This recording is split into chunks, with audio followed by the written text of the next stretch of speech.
welcome to Health Talk. I'm Dr. Manny. It's not a conversation every parent loves to have, but it's just as important as the sex talk. I'm talking about pelvic health for your young, maturing girls, and here to help us sort everything out is Missy Lavender. She's the founder of the Women's Health Foundation and the co-author of the new book, Below Your Belt, How to Be Queen of Your Pelvic Region. Heck of a title. Thank you. What was the impetus behind you writing this book?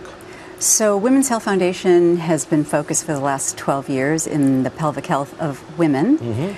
And through our research studies, so everything we do is evidence-based, it was really clear to us that women basically do not understand this part of their body below the belt. And there's a benign neglect that happens over the years that can lead them into being massive healthcare consumers with lots of things going on. Right. And so we just felt that it was really important to address it where it starts. So girls 10 to 14 is where this book is positioned for. So, but the book is positioned for for parents or Right. I mean, ideally, we'd love to see this information going in both directions. Exactly. So the book is written to be read to the little girl potentially by a caregiver, mom or dad. Right. What questions do you think are commonly held back by young adolescents?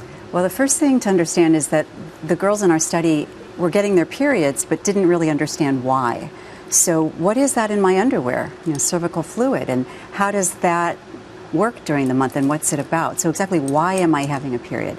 But also constipation, you know, bowel and bladder habits are not something that a lot of girls feel comfortable asking a teacher or a parent, but can be really important to them as they go through life. What do you think is one of the most common health problems that you encounter, let's say, in an adolescent girl, 14, 15, 16? So in our study, it was pretty interesting that these girls were 14 and 17. They were already symptomatic of pretty much everything below the belt. So overactive bladder, that gotta go. Stress incontinence, where they laugh, cough, sneeze, and they leaked, or giggle leaks, we like to say. Chronic constipation, pelvic pain. Urinary tract infections are probably the #1 issue for these little girls. And a lot of it is tied to chronic constipation. And that's because, you know, they don't want to have to go to the bathroom during the day. Maybe the bathrooms are an icky place or there's no toilet seat. They don't want to. So how do we correct some of those? Because I think, you know, the 3 or 4 symptoms that you mentioned are a very common problem. Right. You know, so what tips can we give parents? How do I prevent, you know, UTIs, urinary tract infections, in young girls? Basic diet and exercise is the mantra for a lot of this. So drinking water, making sure that the girls are properly hydrated, that it's not juice or sodas, but water, keeping things moving. Wiping front to back is really important. That's basic hygiene 101. Making sure the girls don't ignore the signs of having to go and have a bowel movement or having to go to the bathroom. So we don't want them being camels and holding it all day long. So we like to say, you know, little girls should go to the bathroom every 3 to 4 hours. Not always easy to do when you're in school, but trying to keep your girls mindful of their bladder. But should we ask, and I'll give you a personal example. I used to ask my daughter, did you go to the bathroom today? Because I know that, you know, constipation is a big problem. Right. So I always ask, and sometimes at the beginning when I used to ask, it's like, don't ask me those questions. I don't want to talk to you about those things.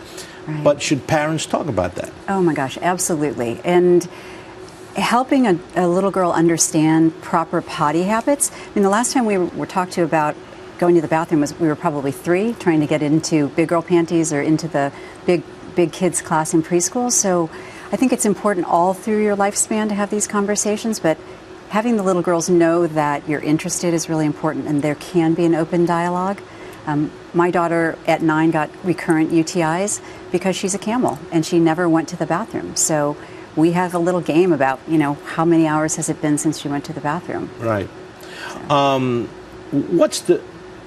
What about dads? You know, men are lousy at having any kind of intimate conversation, especially when it comes to their daughters.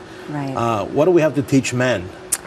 Well, this is why we wrote the book. One of the reasons is sometimes little girls live only with the father, or they'll be with their dad and they'll start their period. And being able to have a dialogue isn't easy for them either. Yeah. So the book has a little piece in there for dads. We'll have more on our website. Right. But, you know, again, as a father, raising the question means that there's a channel that she can access if possible. So get the book, read it with her potentially, Right. leave it there, maybe revisit it with a comment. Hey, what did you think about that? And she may roll her eyes and go, oh, Dad, whatever. Yeah. But eventually, I think, you know, little girls come around. My daughter now thinks it's a really cool book at 14. Yeah. At 9, she was a little like, Where can people get information, and where is the book available?